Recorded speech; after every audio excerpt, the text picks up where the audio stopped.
En esta segunda parte, lo que queremos es hablar con ustedes sobre los hallazgos, algunos de los hallazgos que se han hecho en el metro de la Ciudad de México, ya en específico para todos aquellos que por ahí usan alguna de estas estaciones, pues podrán un poquito darse y una idea de la situación en la que se hicieron algunos de estos hallazgos. Como les decía hace un ratito, el metro de la Ciudad de México es pues uno de los metros, nos gustaría decir uno de los metros más complejos del mundo, pero en realidad es un metro que para el tamaño de ciudad que tenemos, pues se ha quedado abiertamente insuficiente. Para todos aquellos que por ahí lo pueden ver en videos en YouTube o en TikTok, se supone que el plan maestro del metro, hecho en la final de la década de los 60, planteaba más o menos, estaba planteado por décadas, pero planeaba más o menos que para este momento deberíamos estar cerca de las 30 líneas de metro en la zona metropolitana de la Ciudad de México. Y hoy en día estamos estancados en 12 líneas del metro, una de tren ligero conectada al metro, pero estamos en 12 y no tenemos hasta ahorita planes específicos para la construcción de una nueva línea del metro. Hay planes para ampliar algunas de las líneas, particularmente ampliar la línea 9 y la línea 7 para que lleguen a Observatorio, ya que ahora se va a buscar que Observatorio sea un punto, se le conoce como multimodal, en el sentido de que va a estar la terminal de autobuses, de autobuses de Occidente, la terminal de metro de Observatorio, terminal y la terminal del tren que va a ir a la ciudad de Toluca, que está en proceso de ser terminado. Por lo tanto, se va a dar mucha atención o se está pretendiendo dar atención a esa zona de la Ciudad de México y conectar, insisto, la línea naranja y la línea café con Observatorio, es decir, que hagan el mismo recorrido más o menos que hace la línea 1, que sí pasa por Tacubaya y llega hasta Observatorio. Pero lo que no tenemos enfrente por ahora es un plan específico para las líneas siguientes, 13, 14, 15, 16 del metro, o si ya van a seguir con los nombres, puesto que también ya se han usado, en vez de línea 10 y línea 11 del metro, se usa línea A y línea B del metro. Entonces, pues todavía no tenemos, digamos, la imagen de hacia dónde vamos. Pero, por ejemplo, la última línea, la línea 12 del metro, cuando se hizo, por ejemplo, el Instituto Nacional de Antropología concursó una plaza para un arqueólogo para integrarse a la Dirección de Salvamento Arqueológico para poder, digamos, competir para ganar una plaza y poder diseñar el proyecto arqueológico que iba a ser aplicado en la construcción de la línea 12 de Mixcoac a Tláhuac y que, bueno, ha tenido varios problemas e incluso diversos accidentes. Pero, digamos, era lo suficientemente importante una de estas construcciones para los arqueólogos como para poder abrir plazas de trabajo. Yo recuerdo, yo concursé por esa plaza, no me tocó ganarla, pero recuerdo haber trabajado muchas horas para poder hacer investigación previa a qué es lo que habían hecho otros arqueólogos en proyectos similares a los del metro. Y ahí encontramos algunas cosas que son interesantes. ¿Por qué? Pues porque la construcción del metro fue o comenzó antes de la promulgación de la ley de monumentos federales y zonas arqueológicas de 1972. Es decir, el metro le ganó por unos cuantos años a esta ley y por lo tanto no hubo, por lo menos para la línea 1 y 2, y 3, un proyecto de salvamento específico. No existía esta fórmula todavía, es algo que se empezó a dar justamente en los años 70.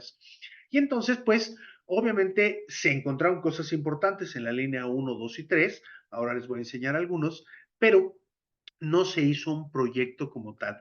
Para las otras líneas ya se empezaron a diseñar proyectos, se tuvieron encargados específicos, se hizo seguimientos puntuales a la obra y hay una, digamos, amplia biografía y bibliografía relacionada con estas investigaciones, particularmente informes de arqueólogos que están en el archivo técnico de la Coordinación de Arqueología, que es una, digamos, una biblioteca de documentos arqueológicos que uno puede consultar con los debidos permisos.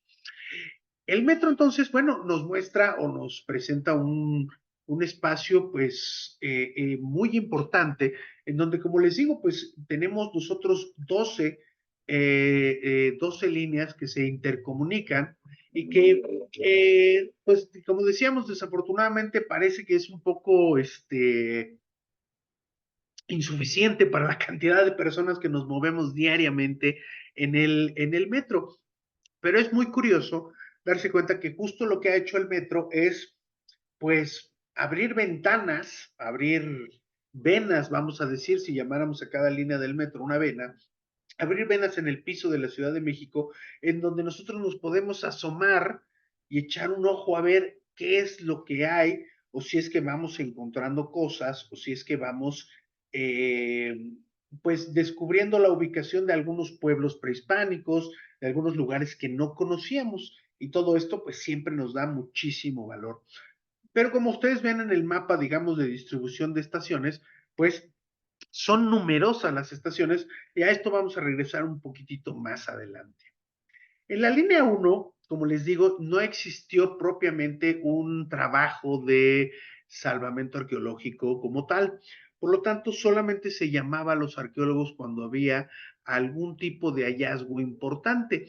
Particularmente se llamaron en 2 casos al Instituto Nacional de Antropología, varios más, no crean que solamente 2, pero varios más. ¿Por qué? Pues porque la línea obviamente pasa por el centro de la Ciudad de México, por la avenida Doctor Río de la Loza, Chapultepec, y esta es una zona que tenía una amplia, digamos, estaba dentro del islote de México Tenochtitlan, una parte, y obviamente pues se esperaba que hubieran hallazgos.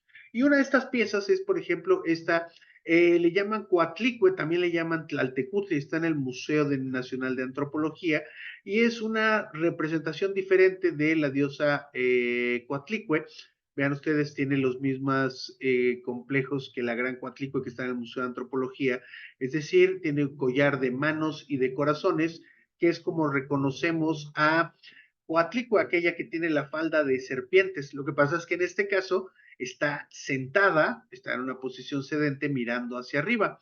¿Por qué se le llama Tlaltecutli? Bueno, pues porque en la parte de abajo también tiene un grabado en la piedra que hace alusión a la deidad Tlaltecutli, que también tiene, digamos, una cierta relación directa, pertenece al mismo complejo de deidades femeninas, devoradoras del pasado, devoradoras de los hombres, devoradoras de corazones, que son, por ejemplo, Coatlicue y la propia Tlaltecutli, la tierra.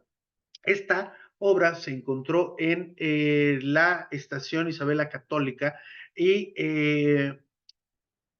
nos da a entender, nos dio a entender también que no todos los hallazgos importantes y no todos los hallazgos espectaculares los íbamos a hacer exactamente en la zona del Zócalo de la Ciudad de México, sino que incluso en áreas un poco más retiradas, estaremos hablando de que la estación Isabel la Católica está aproximadamente a unos, diría yo, menos de 2 kilómetros del Zócalo capitalino, y está de 1,5 kilómetros tal vez.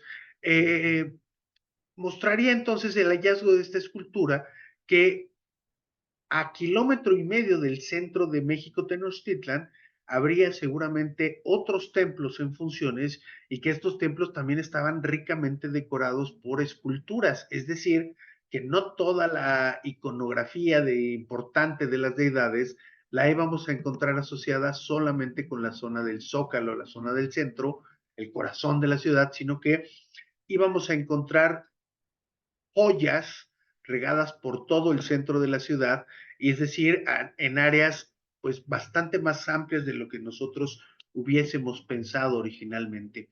Y el segundo momento en el que se llamó a el Instituto Nacional de Antropología fue con el hallazgo de este cráneo que tiene más de 11,000 años de antigüedad y que se le llama el cráneo de Valderas, porque fue encontrado en la estación Valderas en 1968.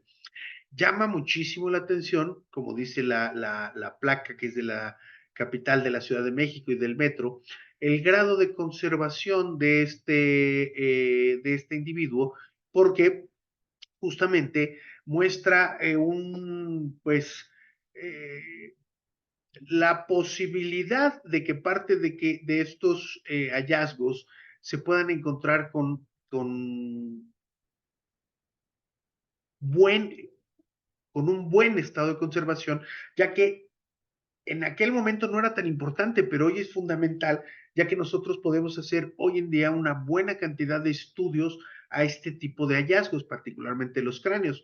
Por ejemplo, podemos estudiar sus dientes para saber eh, sobre su dieta, podemos estudiar si tiene, podemos tomar una muestra para hacer ADN y entonces saber más o menos a qué poblaciones está relacionada, es decir, cuál es su paleogenómica, pero también nos puede hablar de sus enfermedades o de otros elementos.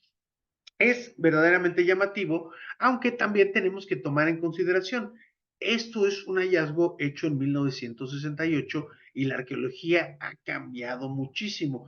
Yo no sé si hiciéramos la misma batería de estudios hoy en día, qué tanto nos hubiera cambiado, por ejemplo, las fechas de 11.000 años. Sin embargo, lo que sí sabemos es que hace unos 11.000 años, en teoría, el ser humano ya estaba cazando mamuts en esta región. Hay quien también dice por ahí, esto sucede muy comúnmente, que probablemente es un cráneo por el grado de conservación, es un cráneo moderno y que tenía algunos elementos que hicieron pensar a los arqueólogos que pudiera ser un entierro o un cráneo prehispánico. Siempre hay este tipo de dudas, hay casos históricos muy importantes en donde se presentaban huesos como si fueran de humanos para poder relacionar el hallazgo más largo, más antiguo en alguna región. Esto es, digamos, muy valedero. Lo que muchos hemos entendido es, sí es un cráneo totalmente recuperado del Metro Valderas y de acuerdo a los estudios que se hicieron en aquella época, seguramente pertenecería a un hombre de hace 11.000 años. Sin embargo, insisto, sí valdría la pena que tal vez hiciéramos nuevamente estos estudios para ver si afinábamos esa fecha o en una de esas nos dábamos cuenta de si ha habido algún tipo de error. Esto es muy común, no es digamos, un caso de dolo particularmente, sino es algo que suele suceder con muchísima más frecuencia de lo que uno piensa. Nos gusta pensar que la ciencia por ejemplo, la arqueología es muy específica y aunque ustedes no lo crean, hay veces que sacamos entierros que no les podemos hacer estos estudios. ¿Por qué? Porque los huesos se degradan mucho de acuerdo a dónde han estado y un hueso degradado no nos va a dar una buena muestra de ADN. Por lo tanto, a veces no tiene ni siquiera sentido hacer las pruebas porque ya sabemos que van a salir mal o incompletas. Y obviamente es una pérdida de dinero porque cuestan un dinerito hacer pruebas de ADN. Pero varios, digamos, entierros es algo bastante común que hemos encontrado en los hallazgos del metro. En el caso de la línea 2, pues se han hecho hallazgos tal vez un poco más sonados y significativos. Empiezo con uno un poco, digamos, literalmente pequeño, que es muy bonito, que es una tepetlacali, es decir, una caja de piedra. Son bastante raros. Esto es la época mexica. Ustedes lo que pueden ver es cómo tiene, aquí me parece que es el glifo caña, el glifo conejo y fechas, es decir, está haciendo alusión a fechas calendáricas, pero estas cajitas usualmente son para representar o conmemorar algún evento importante. En el caso, por ejemplo, del Templo Mayor, recientemente se han encontrado 3 cajas de este tipo muy bonitas con llenas de bienes, llenas de dones, como conchas, esculturas y algunos elementos. Si ustedes lo buscan en la prensa, lo van a encontrar. Es de muy reciente suceso. Estos hallazgos tienen más o menos, uno tiene 2 años y el otro tiene un año. Y justamente estas cajas, insisto, se rellenaban con regalos para los dioses. ¿Qué es un regalo para los dioses? Pues piedras verdes, animales, conchas, elementos simbólicos importantes. No recuerdo exactamente, ahorita se me fue el lugar exacto de su hallazgo. No fue exactamente en el centro, fue un poquito más hacia el sur, pero en este momento no me acuerdo. Ahorita les paso el dato. Pero sin duda, el hallazgo más importante y el que cambió la historia del salvamento arqueológico en México y en muchos sentidos también cambió la historia del metro, es el hallazgo del templo de Hécatl del metro Zócalo, digo, perdón, del metro Pino Suárez, que es la conexión de la línea 1 y la línea 2. Para que vean lo caprichoso que es de repente esto, cuando se construye la línea 1, pues, pues no encontraron ahí básicamente nada. Pero cuando se construye la línea 2, que los que la hemos usado sabemos que es un cruce bastante rápido, es decir, el transbordo es bastante corto, no hay que hacer, no hay que caminar grandes distancias, solamente tal vez unos 80, 100 metros entre una de las líneas y la otra, y cómo, pues, durante la construcción de la línea 2, pues, encontraron no solamente un edificio, sino tremendo edificio, que es esto que ven ustedes ahí, que es el templo de Ejecatl. Vean ustedes qué tan cerca está de la obra de infraestructura. Ya aquí ya estamos hablando de un momento literalmente adelantado de su hallazgo. El edificio ya había sido totalmente liberado y entonces se permite o se permitió que se construyera la obra del metro, es decir, los andenes, los transbordos alrededor de esta estación del metro, y hoy en día uno pues pasa ahí al ladito, la puede ver, la puede casi casi tocar la pirámide, la rehabilitaron, solamente que desafortunadamente la gente que se sube al metro no la ensucia, pero desde la parte de arriba, en la plaza de Izazaga, pues hay una enorme zona comercial ahí arriba y mucha gente, pues la verdad, con muy poco tino, se la pasa aventando plásticos, botellas y cosas por el estilo a ese hoyo y caen todos en la pirámide, lo cual es pues bastante desafortunado. Habría que hacer o buscar alguna manera de proteger un poquito más esto.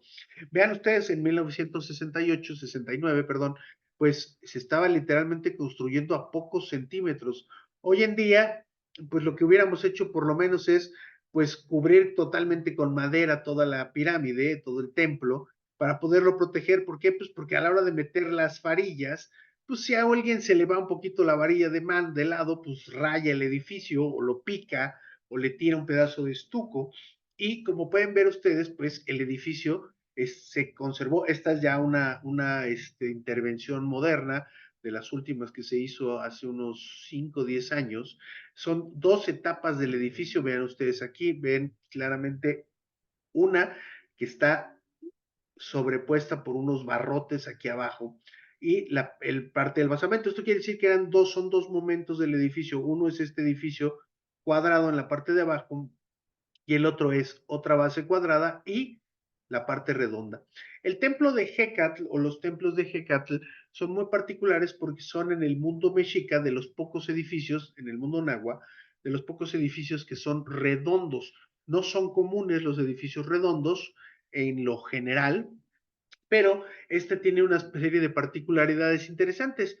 El dios del viento era una advocación de Quetzalcóatl, una deidad principal de los mexicas, y se asociaba o era muy importante la deidad del viento porque el viento es el antecesor de la lluvia, y la lluvia en la época de lluvias era obviamente la época más importante para la subsistencia en el mundo prehispánico.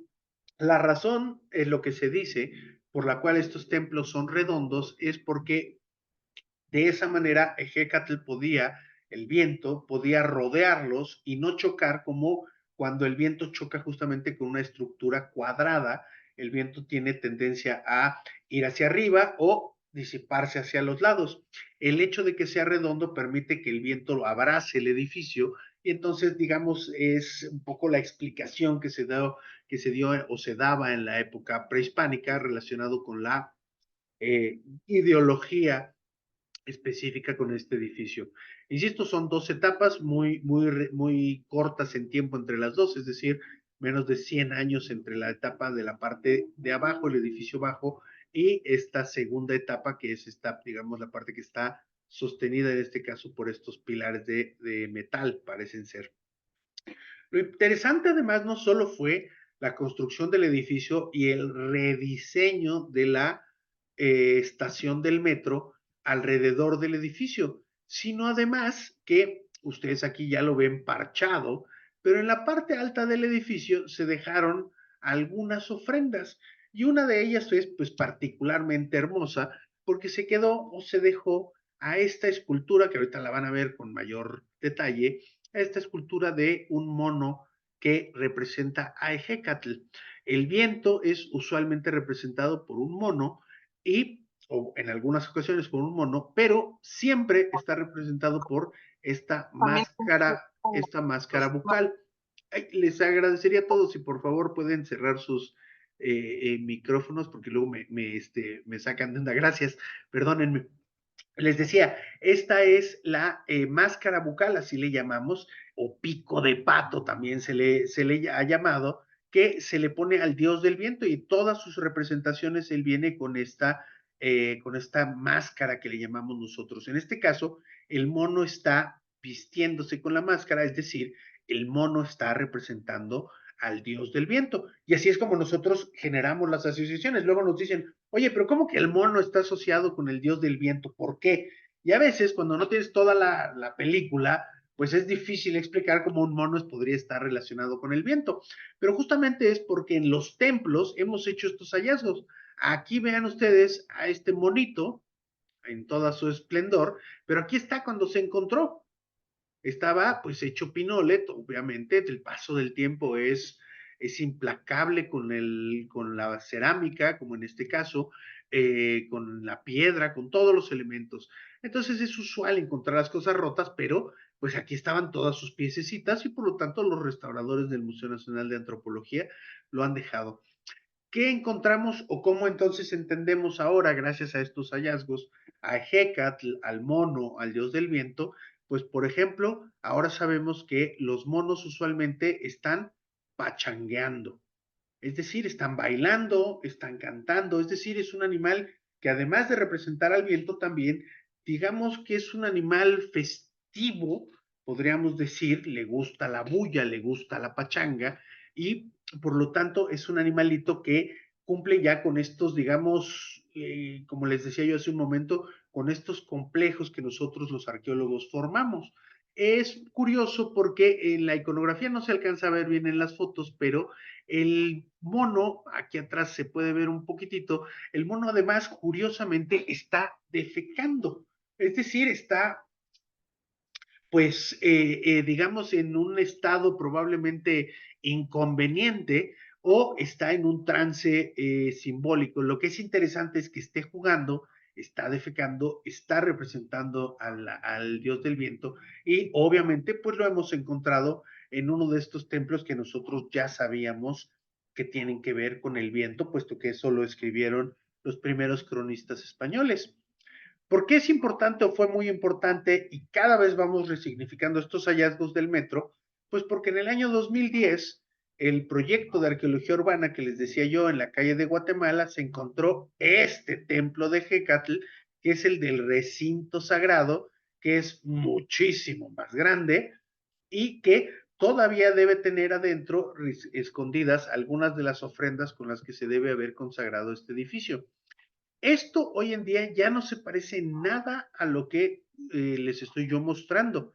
Si ustedes van y quieren ver este edificio hoy en día, tienen que ir al nuevo Hotel Catedral, que es el espacio que ven ustedes aquí, que hay costales, pues ya se construyó un hotel encima y el dueño del hotel, en el proyecto de salvamento, accedió a pagar y a integrar la arquitectura prehispánica en su edificio. Y entonces él lo que han hecho en la calle de Guatemala es crear sótanos arqueológicos y este edificio está en el sótano y uno puede acceder, tiene una iluminación padrísima.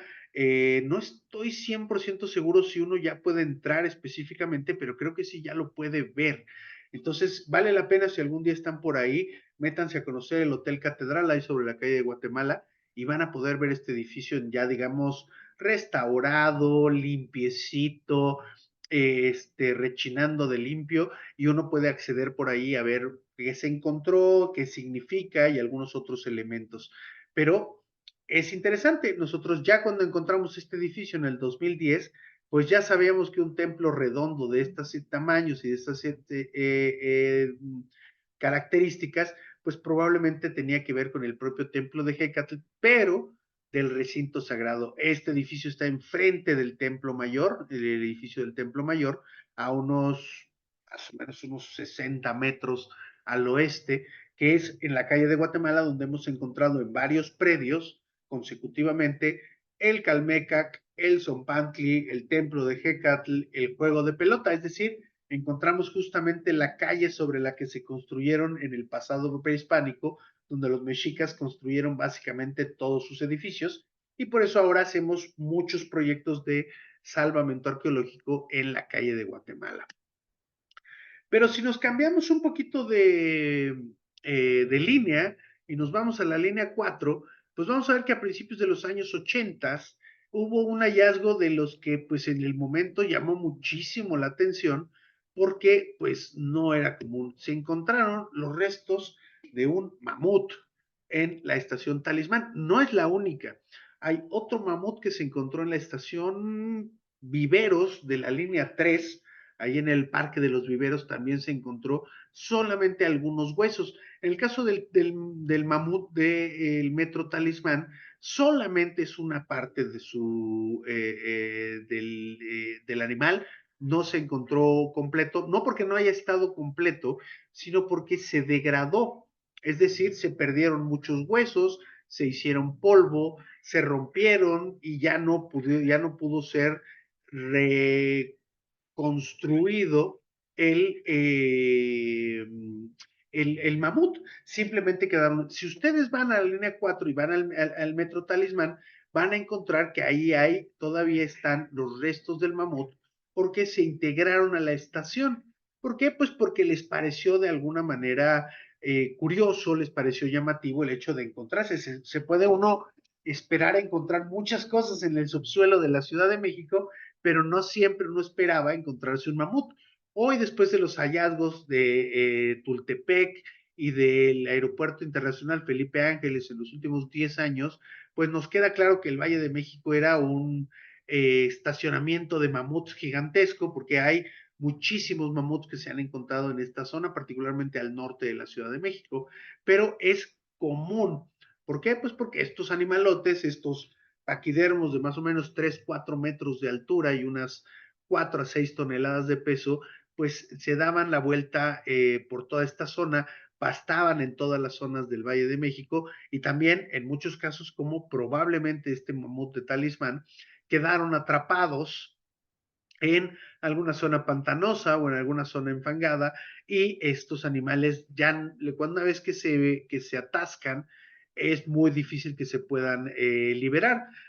Por eso también se cree que muchas veces por eso el ser humano podía cazar a los mamuts, era fácil de alguna manera, porque estos animales se metían en problemas, son muy grandes y son un poco torpes para poder salir de situaciones complejas, como particularmente meterse al agua o meterse en zonas lodosas.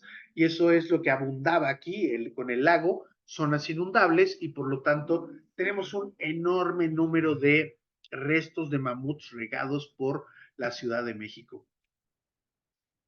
Si avanzamos en líneas, pues vamos a ver que hubo un proyecto. Me costó trabajo porque no lo estaba yo muy seguro de esta historia hasta que la estudié ahora, pero la construcción de la línea 8 del metro, que pasa también por el centro de la Ciudad de México y que pasa por el eje central Lázaro Cárdenas, tenía proyectado conectarse con, si no mal recuerdo, era con la estación Allende o Bellas Artes, no recuerdo exactamente, pero estaba proyectada para conectarse mucho más cerca del Zócalo.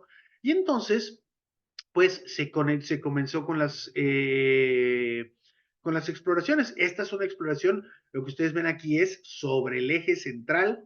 Aquí está claramente la Torre Latino. Se encontraron varios entierros. Es posible que esta fuera una zona de un cementerio en el barrio de uno de los barrios de México, Tenochtitlan, y entonces pues se encontraron varios hallazgos importantes. Sin embargo, la obra, promovida por el regente en aquella época, Ramón Aguirre, la obra entraba y pasaba por un costado del Zócalo, es decir, iba a haber una conexión por ahí cerca del Zócalo, y entonces estaban ya, como ven ustedes en la foto de la izquierda, maquinaria dentro del Zócalo para poder hacer una enorme cantidad de agujeros y poder conectar las líneas del metro. ¿Qué pasó? Pues que en aquella época el Instituto Nacional de Antropología era muchísimo más aguerrido de lo que es hoy en día, y a pesar de ser una institución del propio gobierno, el INAH es del gobierno, fueron y se plantaron en la obra los arqueólogos para poder parar la construcción, porque ya se sabía que la conexión en la, digamos, la dimensión de la obra en ese momento, en 1991, si iba a ser similar a la de 1968, pues iba a haber una gran destrucción, y por lo tanto se buscaba que la obra cambiara su trazo y no se excavara en el Zócalo ni en las calles cercanas al Zócalo de la Ciudad de México. Hay una gran cantidad de cartones políticos de la época, de pleito, pero finalmente el Instituto Nacional de Antropología frenó la obra y la obra cambió el trazo, y por eso, si no mal recuerdo, la línea 8 creo que llega a Garibaldi, si no mal recuerdo, es decir, siguió sobre el eje central y ya no se metió a el primer cuadro de la Ciudad de México, ya sea por Madero, Carranza, por alguna de las calles que estaba planeada conectarse con el centro. Esto es un gran logro porque es, digamos, tal vez de una manera un poco más drástica, la forma en la que nosotros podemos intervenir una obra de infraestructura. Si esta misma generación de 1991 que paró la línea 8 hubiera sido la que le tocaba el Tren Maya en Yucatán, quién sabe qué hubiera pasado con la obra, cuál hubiera sido el contexto sociopolítico alrededor de la construcción de el proyecto del Tren Maya. ¿Por qué? Pues porque en este caso se tomaban decisiones, insisto, muchísimo más aguerridas. Y esto es, pues, llamativo. Hubo una importante pérdida económica, pero el instituto salió muy fortalecido por suspender una obra que, una vez que se le comunicó a la población que iba a afectar el pasado prehispánico, pues la gente también tomó conciencia y opinaba en contra del proyecto de la línea 8 del metro.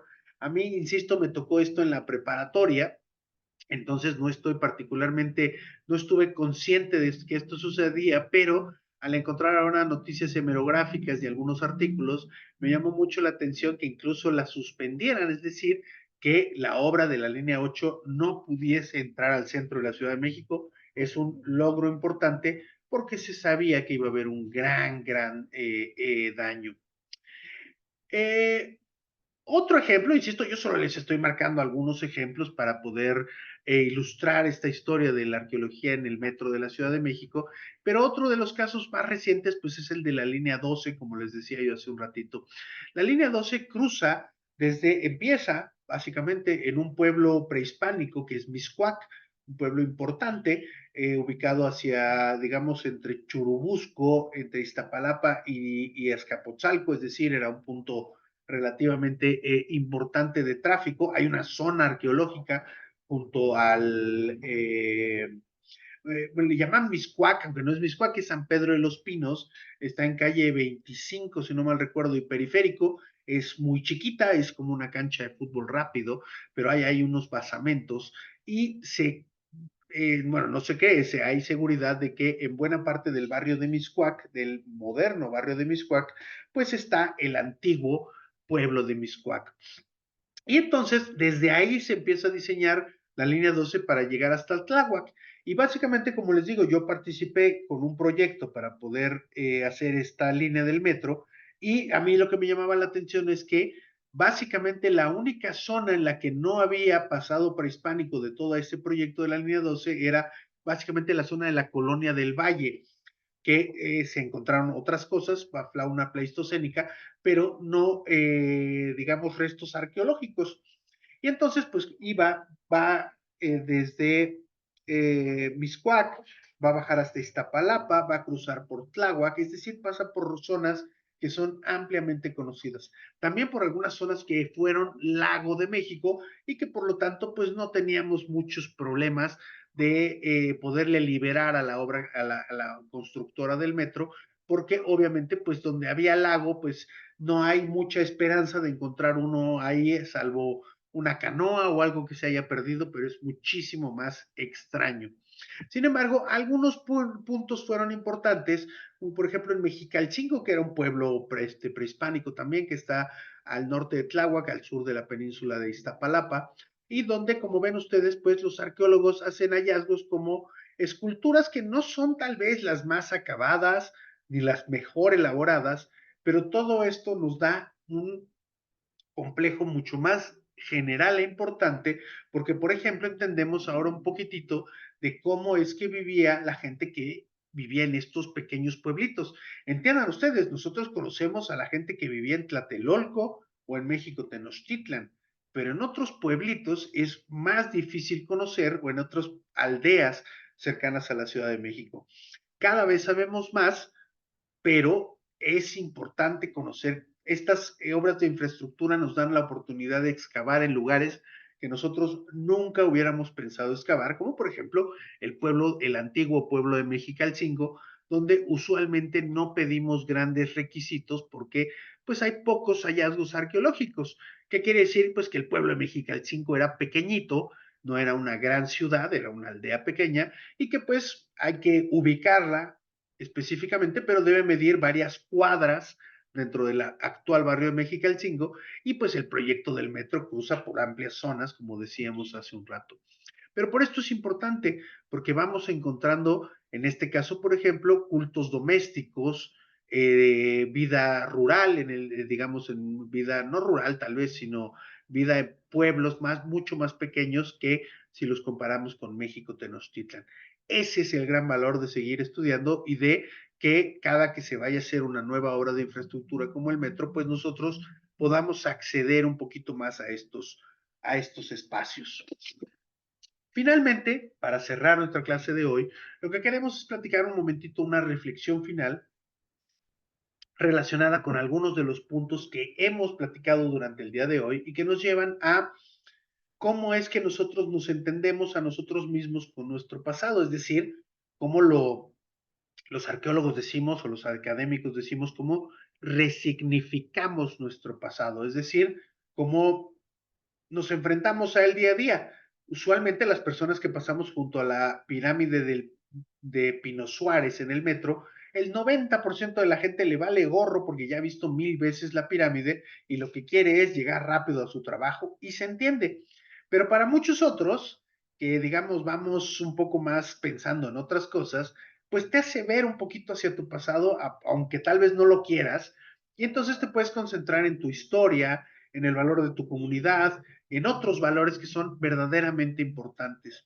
Y en ese caso yo creo que el metro tiene un valor bien, bien importante como, además de un medio de transporte, también es una especie de museo. ¿Por qué? Porque es una ciudad que va debajo de la ciudad.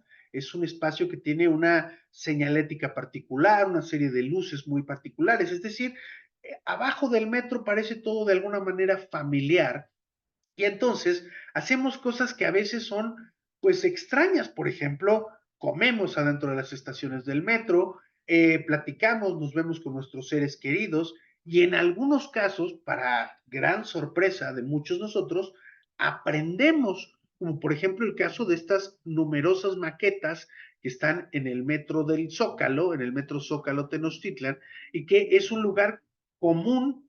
Muchos que nos tenemos que encontrar con alguien decimos, nos vemos ahí en las maquetas. ¿Por qué? Pues porque es un punto fácil de localizarnos dentro de los andenes, arriba de los andenes, y es, digamos, fácil, pero es, digamos, además una propia estructura. ¿Por qué? Porque mientras uno espera ahí a sus personas que le van a llevar algo o alguien con el que te quedaste de ver, pues uno se da cuenta de que hay muchísima gente viendo las maquetas.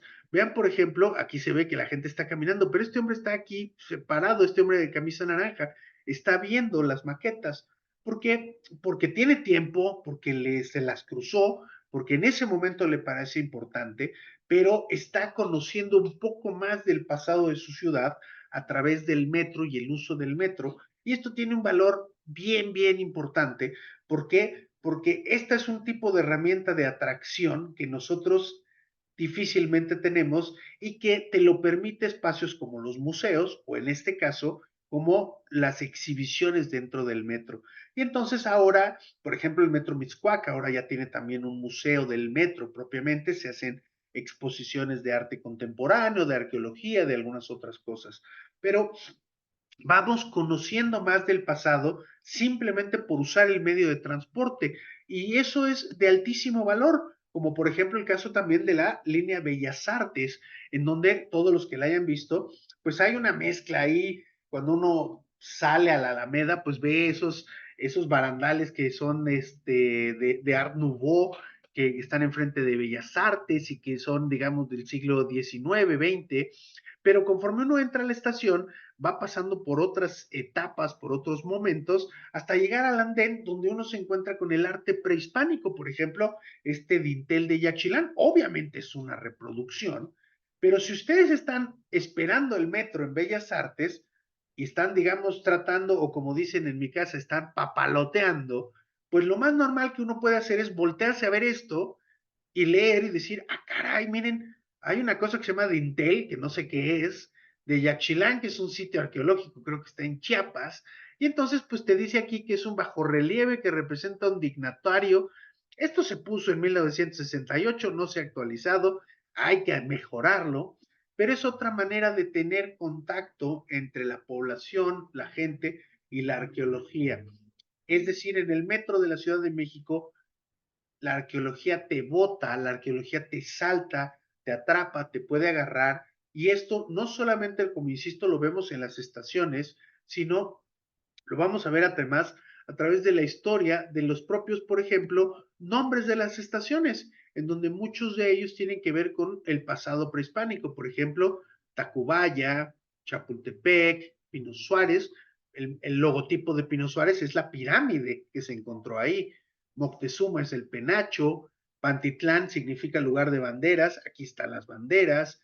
Villa de Cortés, el momento de la conquista. Popotla, el árbol de la noche triste.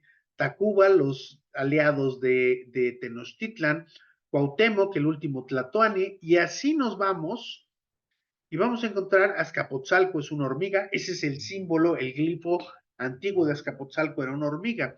¿Qué quiere decir o qué talismán aquí está? Es un mamut, como el que se encontró. ¿Qué quiere decir? Que nosotros integramos nuestro pasado muchísimo más de lo que somos conscientes realmente.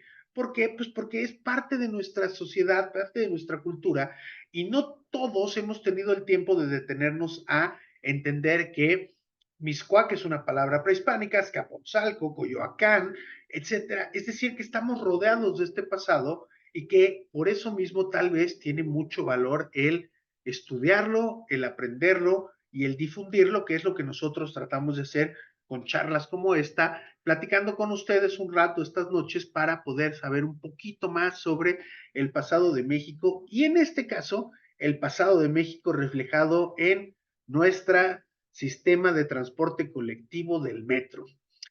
Y hasta aquí pues hemos llegado nosotros. Les agradecemos muchísimo el que hayan estado durante esta hora y media con nosotros. Recuerden que los veremos pronto, que damos una charla de acceso gratuito cada mes y estamos hablando de diferentes temas y no perdemos la ocasión para invitarlos a nuestro siguiente curso que será justamente de arqueología de la Ciudad de México, ya propiamente todos los pueblos, no solamente de lo que hemos encontrado en el metro, sino cómo podemos y cómo estudiamos los arqueólogos bajo la ciudad, la arqueología de la Ciudad de México.